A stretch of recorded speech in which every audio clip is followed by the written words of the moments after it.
Bonjour à tous, je m'appelle Estelle Abou et je vous souhaite la bienvenue sur Réel.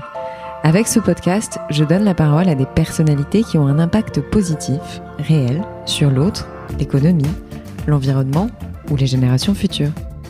Par leurs actions, leurs entreprises, leurs pensées, leurs œuvres ou leurs visions, ces hommes et ces femmes contribuent d'une manière ou d'une autre au monde de demain et à celui d'aujourd'hui. Si vous aimez le podcast et que vous voulez me soutenir dans ma démarche, la meilleure manière de le faire, c'est de vous abonner, de mettre 5 étoiles à l'épisode, de le commenter ou encore d'en parler autour de vous sur les réseaux sociaux et dans la vie réelle. Alors je vous souhaite une très bonne écoute et on y va. Le yoga, vaste sujet. Il passionne, laisse indifférent ou dubitatif. À mi-chemin entre le sport et la thérapie, il représente désormais et depuis plusieurs années un marché à part entière. J'ai donc voulu interviewer une des pionnières à s'être implantée sur ce dernier. Elle se qualifie d'entrepreneuse en leggings. Elle a créé et dirige depuis presque 10 ans Yuj, Y-U-J, marque plurielle et entreprise employant 20 salariés et une quarantaine de professeurs de yoga. Je dis marque plurielle parce qu'elle comprend à la fois une marque de prêt-à-porter, des équipements, des studios de cours de yoga physique et online, des événements et une école de formation de profs de yoga. Elle a un esprit de warrior et un tempérament hyperactif, et avec elle, nous avons évoqué son parcours et comment elle est passée de prof de yoga à créatrice d'entreprise, alors que la vague de yoga n'avait pas encore complètement débuté son accélération en France, mais également sa démarche éco-responsable, ce qu'implique le tout début dans la création d'entreprise et particulièrement quand on est maman, l'importance du soutien de son conjoint quand on se lance, la mise en risque permanente liée à l'entrepreneuriat, la levée de fonds après avoir fait ses preuves et l'importance de l'adversité pour se sentir plus forte. Allez, j'arrête de parler et laisse place à ma conversation avec Hélène Duval, fondatrice et dirigeante de Yuj. Hélène, merci beaucoup d'avoir accepté mon invitation dans mon podcast, je suis ravie. S'il y a un peu de bruit là, c'est que je suis sur un magnifique siège en osier. Non, t'inquiète pas, tout va bien. Donc je disais, je suis ravie de te recevoir dans mon podcast. Je vais te demander, si ça ne te dérange pas, de te présenter autant personnellement que professionnellement. Merci Estelle.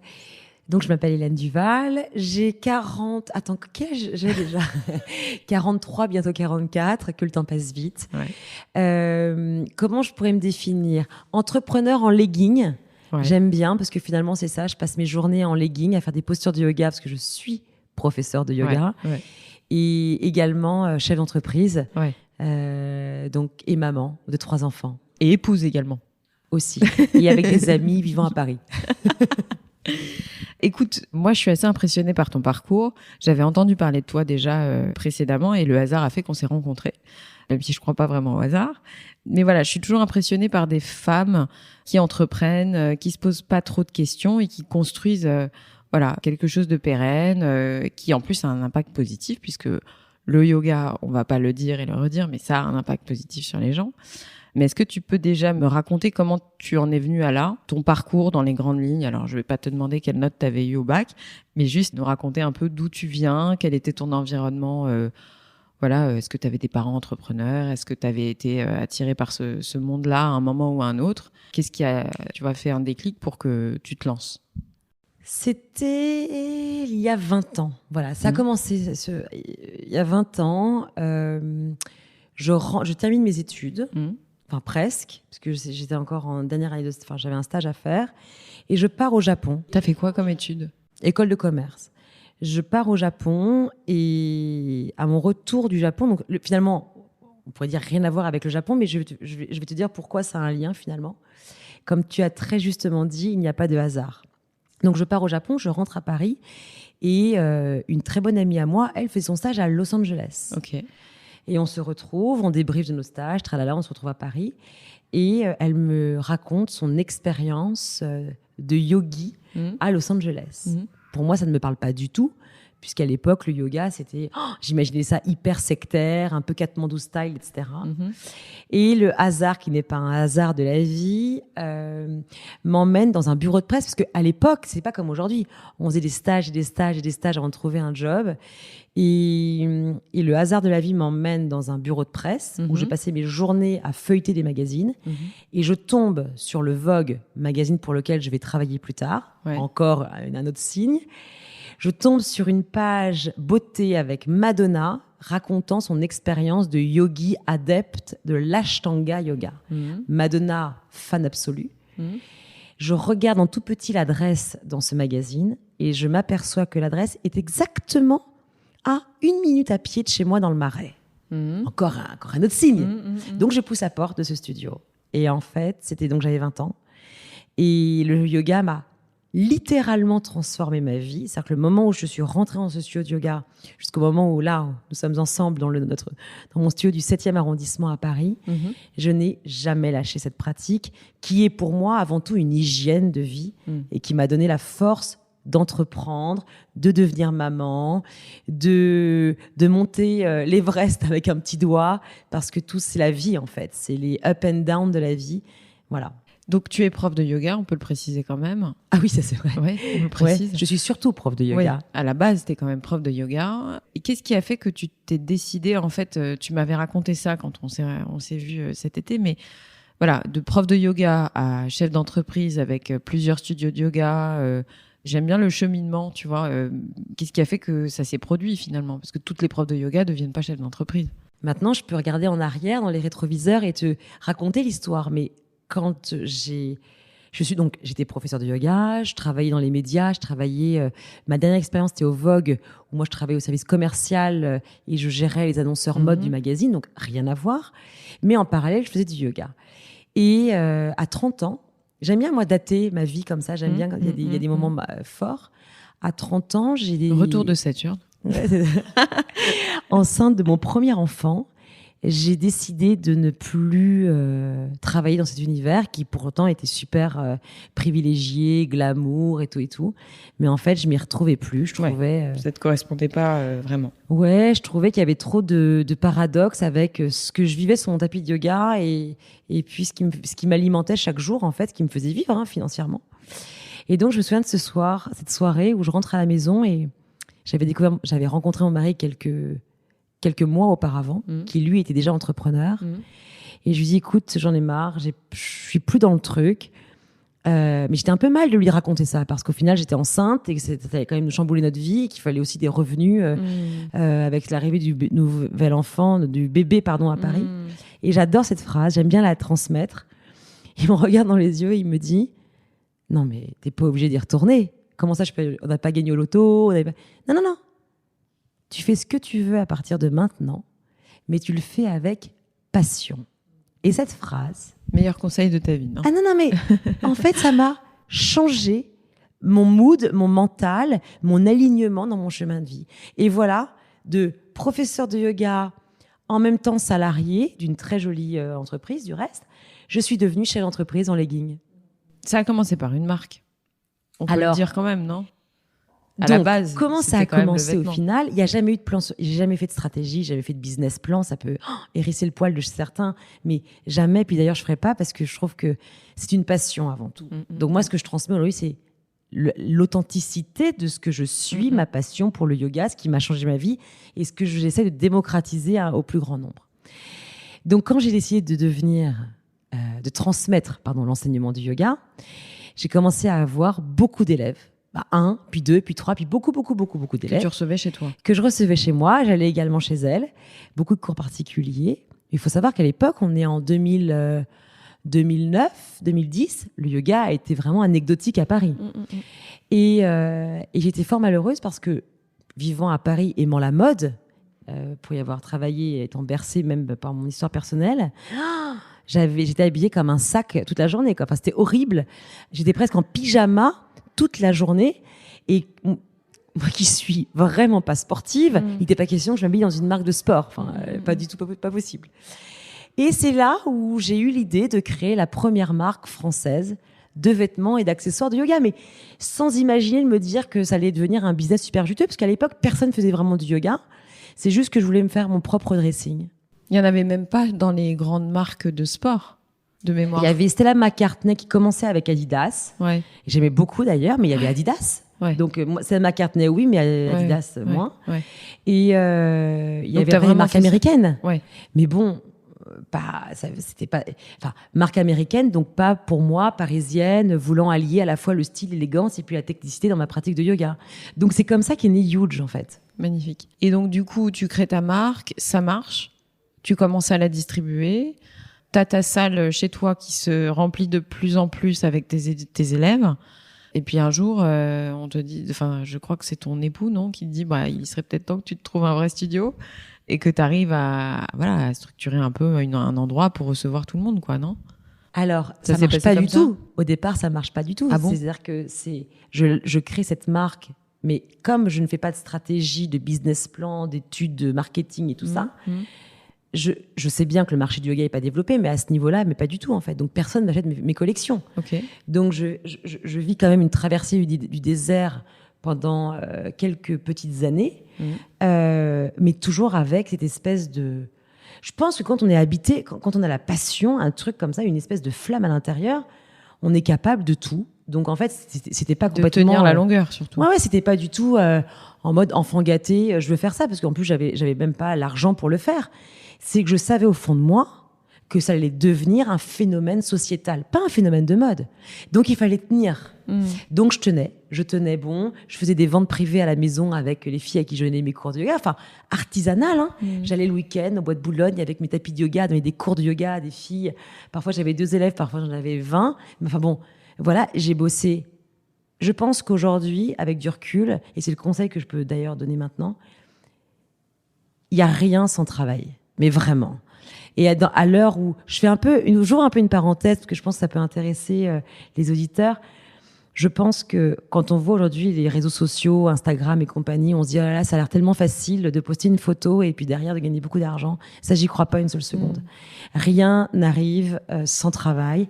En tout cas, moi, c'est mon côté peut-être besogneux qui parle, mais aujourd'hui, je savoure aussi à minima, parce que j'ai toujours peur. Donc, j'ai toujours peur que tout s'arrête. Donc, je fanfaronne pas trop, mais en tout cas, je sais que si aujourd'hui j'ai réussi tout ça, c'est parce qu'il y a eu derrière un énorme travail. Donc pour revenir, et je termine là-dessus, par rapport à mes cours de yoga, oui, j'ai donné chez moi dans ma salle à manger. Résultat, je faisais plus de dîner, je faisais que du yoga. Puis un jour, mon mari m'a dit, écoute, t'es gentil, mais là, on va remettre notre appartement en ordre. Et c'est là où j'ai décidé d'ouvrir, là où nous sommes aujourd'hui, mon premier studio de yoga, mais toujours en mesurant vraiment les risques, parce que je savais pas si ça allait marcher. Donc, en ouvrant un petit studio très confidentiel dans le 7e arrondissement, qui n'était pas du tout le lieu où on préconisait vraiment un marché du yoga qui se développait, qu'on était plus dans le Marais. Mais moi, je voulais l'ouvrir ici, parce que le lieu, regarde comme on est bien là. C'est vrai que c'est beau. Très haut de Il y a plafond. une énergie, il y a quelque chose. Moi, je suis beaucoup sur les énergies, les gens, les lieux, tout ça. Donc voilà. Comment tu as fait techniquement pour aider un peu les gens? Parce que moi, j'ai souvent des questions, si tu veux. Il y a des entrepreneuses et entrepreneurs qui écoutent le podcast et ils n'aiment pas du tout l'aspect langue de bois, où ils ont besoin de conseils concrets.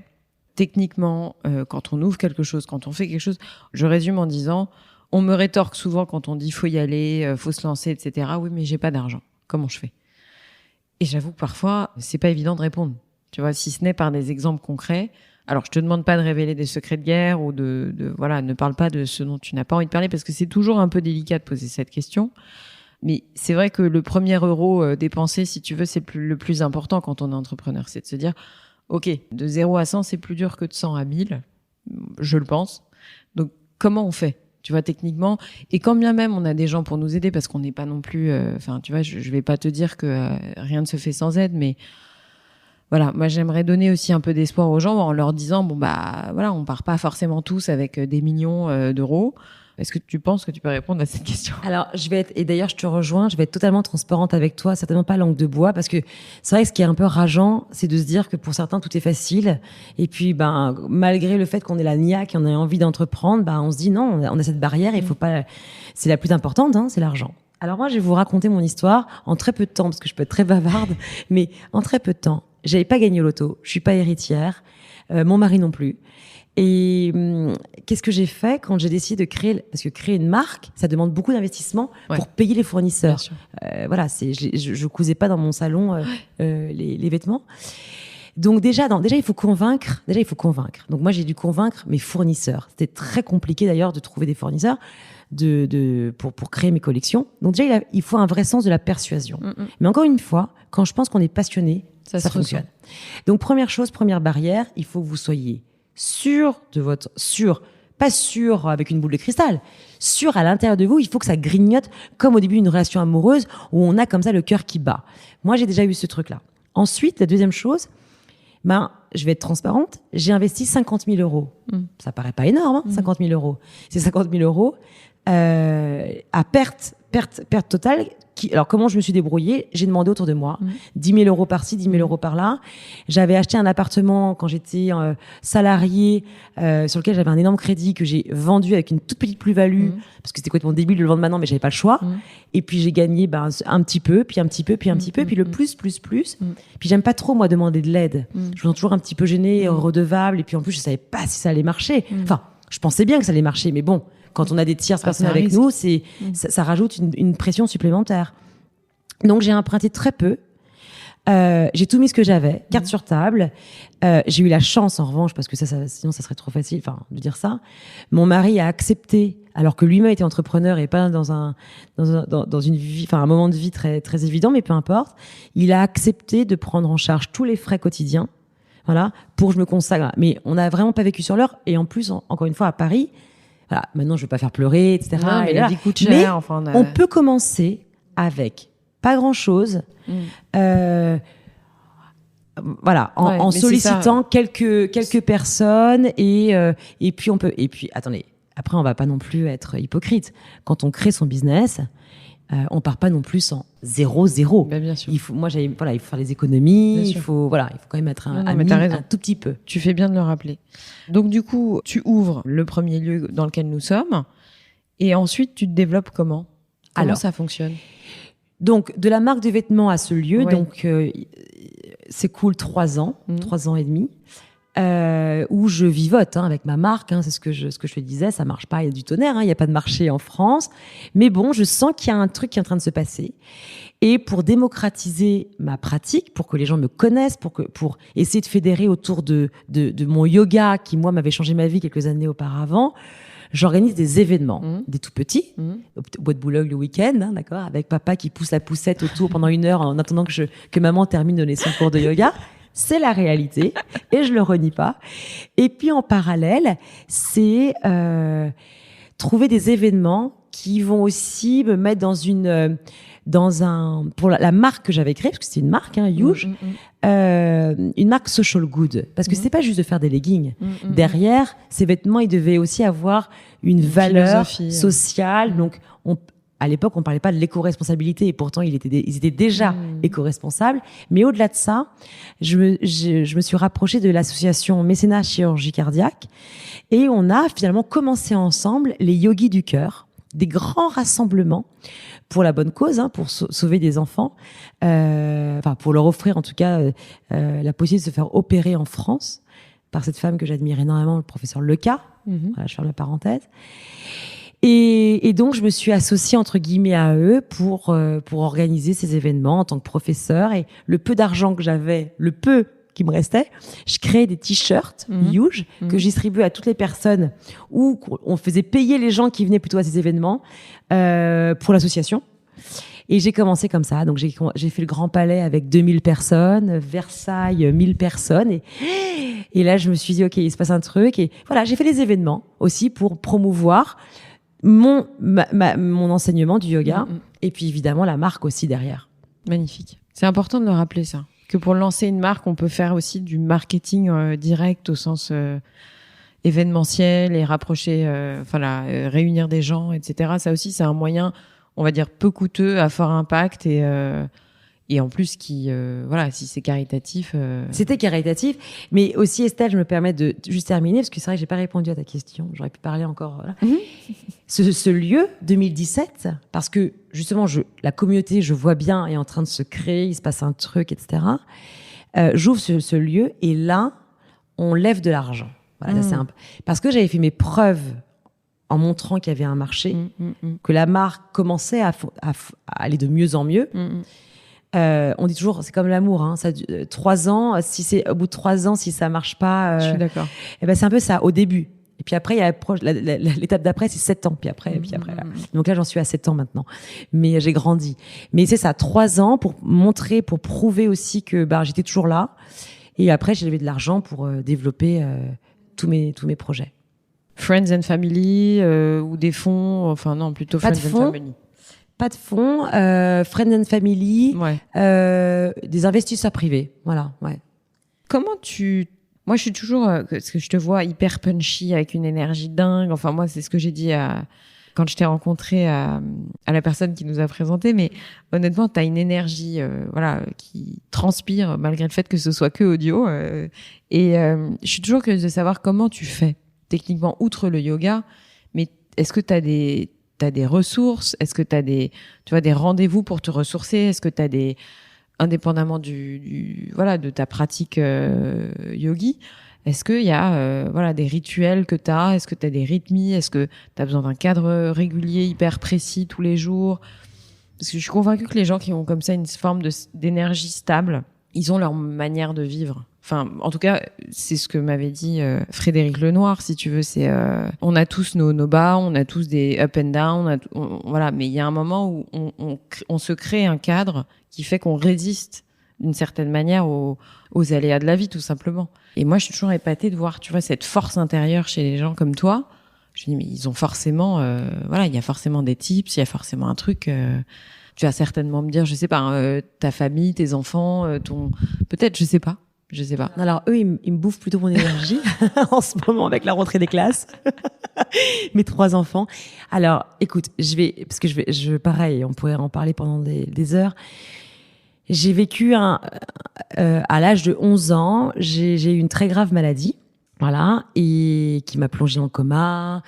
Et je suis restée très longtemps comme ça à l'hôpital. J'ai eu une méningite en fait bactérienne qui m'a mis par terre.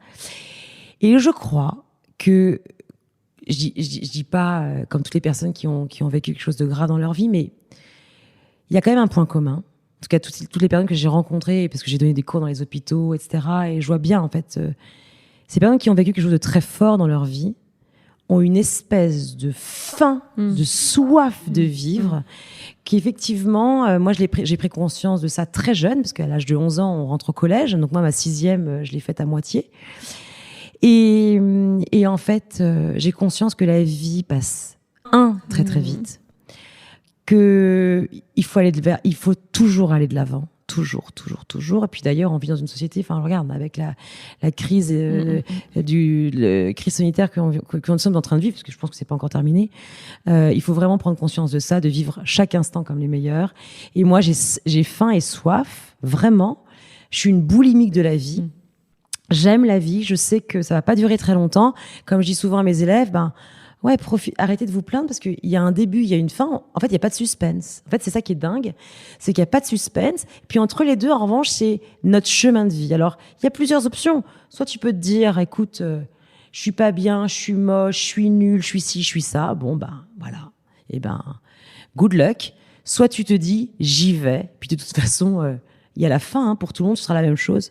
Donc voilà, moi j'ai pris conscience de ça très jeune et aujourd'hui, je pense que je suis considérée comme une hyperactive. Et d'ailleurs, c'est d'ailleurs pour ça que j'aime tant la pratique du yoga. Ça te calme. Parce que je suis ancrée. Le temps de ma séance, là je suis avec moi-même, seule, dans ma respiration, dans mon cheminement personnel, et c'est ce qui m'apaise énormément d'ailleurs. Tu as eu des accidents de parcours en tant entrepreneuse, je sais pas, enfin je suis pas vraiment sur le vocabulaire, je sais pas s'il faut être inclusive ou pas. Est-ce que tu as eu une expérience où tu t'es dit, malgré toute ta philosophie, malgré tout ton mental très fort, où tu t'es dit, mon Dieu, comment je vais me relever de ce truc? Ou t'en as tous les jours? Estelle, j'aime bien cette séance chez mon psy aujourd'hui, merci. Écoute, quand j'ai créé, quand j'ai commencé à entreprendre Huge, moi, j'avais toujours travaillé dans des boîtes avec, on avait des assistantes, on appuyait sur un bouton, on avait les services généraux qui nous apportaient des bouteilles d'eau, les grosses boîtes, tu vois, c'est un truc de dingue. Moi, je savais finalement même plus faire un tableur Excel, etc. Mais ça a tellement été compliqué. D'un seul coup, de se retrouver seule face à une feuille blanche, où tu as tout à écrire. C'est ça de créer une marque aussi. Solitude. Toute seule. Alors, bien sûr, j'avais mon mari qui, lui, était entrepreneur et qui m'a coaché sur pas mal de sujets. Mais tu sais, j'aime bien cette phrase qui dit « Tu nais seul, tu vis seul et tu meurs seul, même si tu es toujours très entouré. Ce que tu ressens, c'est finalement, c'est toi et toi-même, quoi. » Et j'ai pleuré. J'ai eu quand même 3 accouchements là en l'espace entre 2008 et 2014. Donc j'entreprenais tout en devenant maman.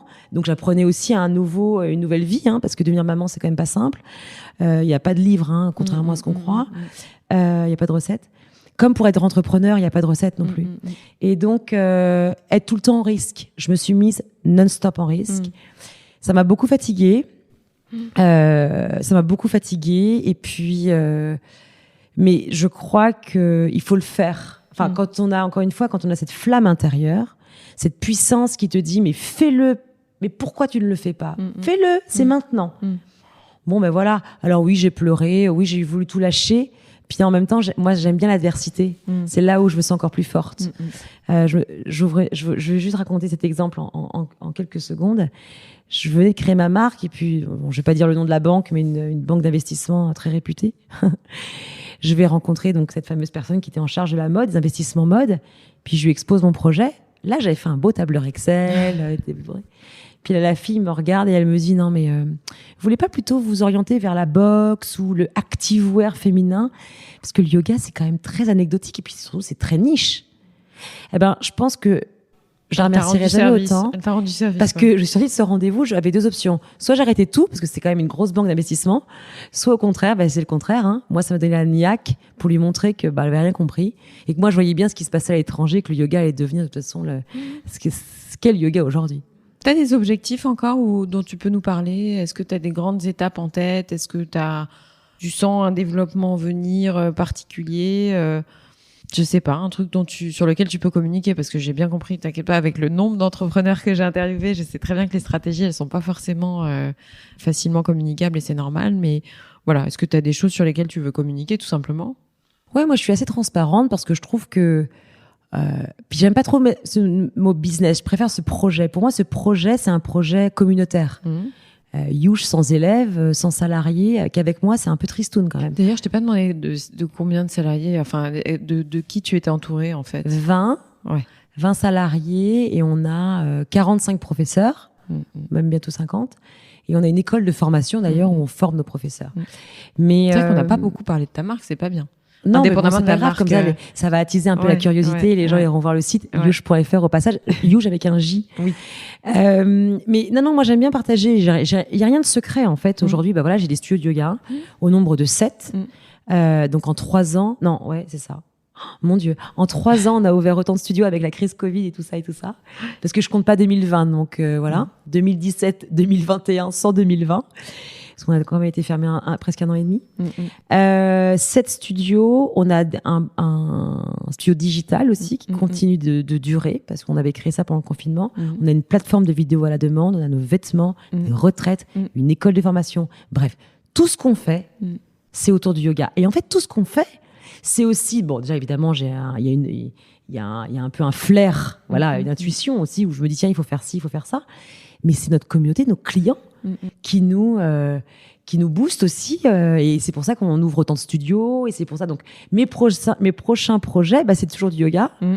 Mais d'en ouvrir encore plus, beaucoup plus.